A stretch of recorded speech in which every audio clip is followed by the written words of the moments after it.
How you doing? I'm Callan and this is Slapped Ham. Today we're talking about lost treasure.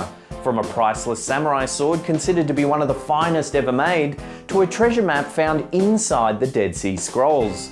Join us as we take a look at 5 lost treasures that could still be found today.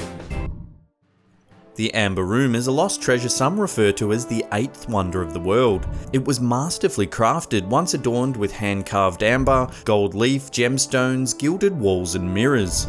It began construction in 1701 and was a feature room in the Catherine Palace of Tsarskoye Selo near St. Petersburg.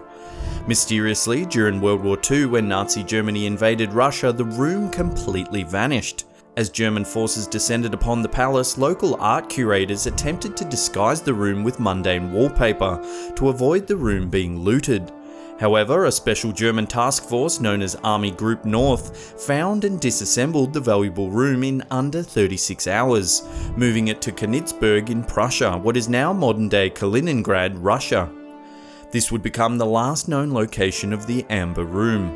Since then, many theories have sprung up as to its whereabouts. Some say the room and its contents were packed up and loaded onto the Wilhelm Gustloff, a military transport ship that was sunk by a Soviet torpedo in the middle of the Baltic Sea.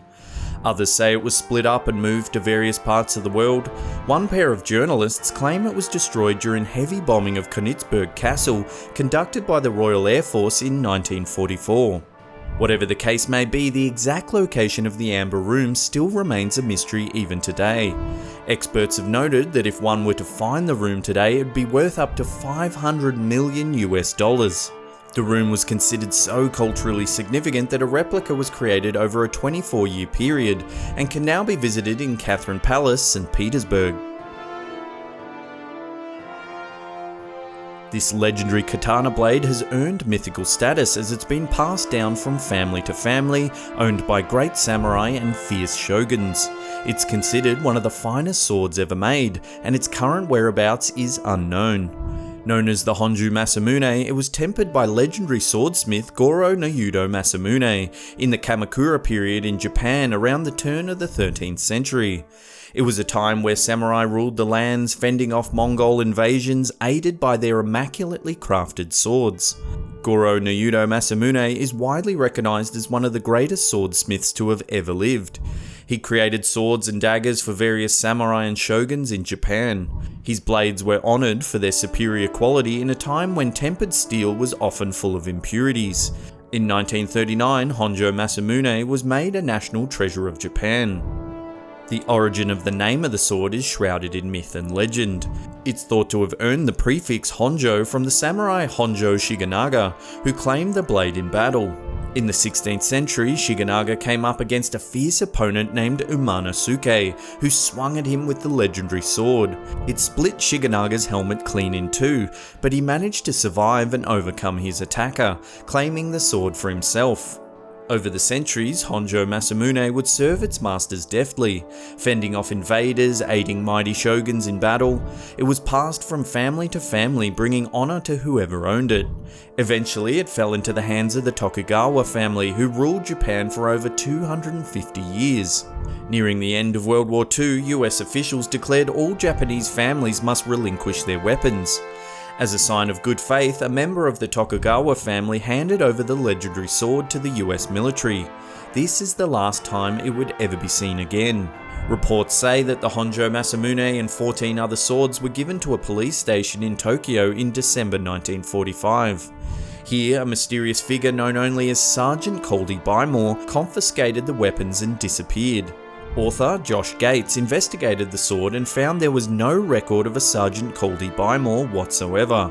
There were no documents referencing him taking the swords, nor does it seem he even existed, yet the 15 swords all mysteriously vanished from Japan. There are no current leads and the trail to the famous blade has gone cold. Some historians speculate that it could be sitting in a dusty garage in the US. Unbeknownst to its owner, the legendary Honjo Masamune lies sheathed and waiting, begging to be discovered once more. The value of the sword is said to be priceless. This would have to be some of the most mysterious and tantalising lost treasure in the world. The legend of Oak Island and its alleged buried fortune has inspired treasure hunters for over 200 years. It all began in 1795 when teenager Daniel McGuinness discovered a circular depression on Oak Island in Nova Scotia, Canada. He had heard tales of pirates burying their treasure on the island, and so recruited some of his friends to start an expedition. They dug and dug, unearthing some very strange evidence. Layers of stone covered the pit at several feet. Oak logs were found placed side by side along with putty and coconut fibres at various depths, hinting at something below.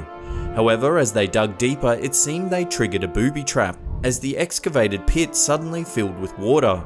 It was as though a very deliberate structure had been built beneath the ground, perhaps protecting untold treasures. Legends say that a member of Captain Kidd's crew buried loot worth up to £2 million on the island. Some claim that lost jewels belonging to Marie Antoinette are hidden deep underground. Others say Shakespeare's original manuscripts are to be found along with significant religious artifacts. Over the span of 200 years, various crews and companies have explored the island looking for the lost treasure. At some point in the late 19th century, one expedition claims to have found a square stone deep underground that had unusual markings. No one could understand their meaning. Many scholars attempted to decipher the strange characters, with most failing. However, one unnamed expert claimed to have translated the markings, saying it read, 10 feet below are £2 million buried. This tantalising find put fire in the belly of dozens of explorers determined to find the Oak Island lost treasure. Over the years, many people have tried and failed to decipher the Oak Island enigma.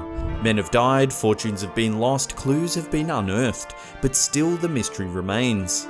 Is there a mountain of treasure just waiting to be found deep underground, or have the findings been blown out of proportion by fortune-hungry adventurers? The Dead Sea Scrolls are a well-known set of parchments discovered throughout the Judean desert in Israel. Their cultural, historical and religious significance is invaluable and have shed light on the intricacies and diversity of many ancient cultures. One unique entry to the Dead Sea Scrolls is a copper scroll known as 3Q15 that details 64 locations that contain lost treasure. It was discovered in a cave near Kobet, Qumran, and is vastly different to the other parchments that make up the Dead Sea Scrolls. Etched into the copper scrolls are phrases and symbols from long-lost languages. Once scholars partly deciphered the strange mix of ancient Hebrew and Greek, they were puzzled to find that it actually details the whereabouts of lots of hidden treasure. Gold and silver nuggets currently valued at around $1.2 billion. Translating the ancient documents has proven difficult, as it comprises of words and phrases from ancient Hebrew that historians have never seen. The bulk of ancient Hebrew that is known and used by scholars comes from biblical texts. The vocabulary used in the copper scrolls is completely different. Some experts believe that the text seen on the scroll may actually have been transcribed from an original parchment by an illiterate scribe, making the task of deciphering the instructions far more difficult. Harder still, a treasure hunter hoping to find their fortune on the back of the instructions of the scrolls would have to have an intimate knowledge of 1st century Israel geography. Here's an example of the translated text. 42 talents lie under the stairs in the salt pit. 65 bars of gold lie in the 3rd terrace in the cave of the old washer's house. 70 talents of silver are enclosed in wooden vessels that are in the cistern of a burial chamber in Matthias' courtyard. 15 cubits from the front of the eastern gates lies a cistern. The 10 talents lie in the canal of the cistern. 6 silver bars are located in the sharp edge of the rock which is under the eastern wall in the cistern. The cistern's entrance is under the large paving stone threshold. Dig down 4 cubits in the northern corner of the pool that is east of Kohelet. There will be 22 talents of silver coins. Without knowing the reference points, it makes finding the tons of gold and silver extremely difficult. For those would-be treasure hunters out there is a replica of the copper scrolls on display in the Jordan Museum in Amman. Perhaps some new insight could be discovered unveiling the exact locations of the vast fortunes of gold and silver that lie waiting, covered in sand and ruin, just begging to be claimed. Filipino legends tell of a hidden treasure known as Yamashita's gold, looted by the Japanese army in World War II. They say there's a cave filled with gold bars, priceless gems, and a solid gold Buddha statue just waiting to be found. Historians estimate the legendary cache of riches could be worth tens of billions of dollars. As World War II raged on, it's alleged that Japanese soldiers under the command of General Tomoyuki Yamashita looted various countries throughout Southeast Asia. It's thought that they stole priceless artifacts, gold bullion, rare gemstones and art. Then, prior to the war ending in 1945, it's alleged that the soldiers stashed the treasure in up to 145 different caves and tunnels throughout the Philippines. The tantalising value of these lost riches has spurred on treasure hunters for over 50 years. The lure of finding the lost treasure has caused a number of reported deaths, huge financial losses, countless sleepless nights, and even one of the largest legal payouts in history. In 1988, treasure hunter Rogelio Roxas filed a lawsuit against the Filipino Prime Minister at the time, Ferdinand Marcos, and his wife Imelda Marcos for the theft of the treasure and human rights violations.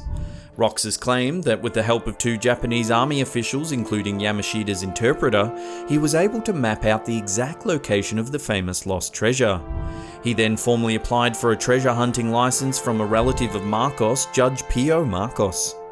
Then, in 1971, it's alleged that Roxas and a band of fellow treasure hunters uncovered an enclosed chamber that housed samurai swords, army radios, and the skeletal remains of Japanese soldiers dressed in uniform. Among the find, he claims there was a 3-foot-high golden Buddha statue that weighed approximately 1,000 kilos. It sat beside several stacked crates. Roxas said he only looked in one crate and it was filled with gold bullion.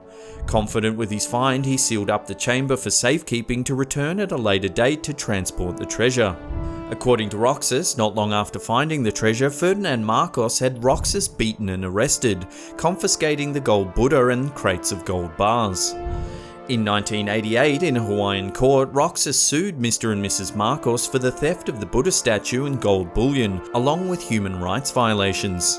Suspiciously, Roxas died the day before the trial was scheduled to begin. However, he had already given his testimony, which would later be used as evidence in the case.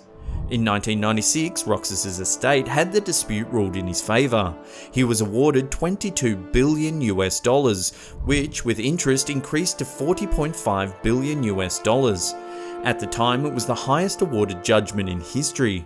However, the Hawaii Supreme Court lowered the amount granted, stating that the evidence was too speculative and that there was no way of knowing the quality or quantity of the found treasure. The final hearing was for the gold Buddha and 17 gold bars only.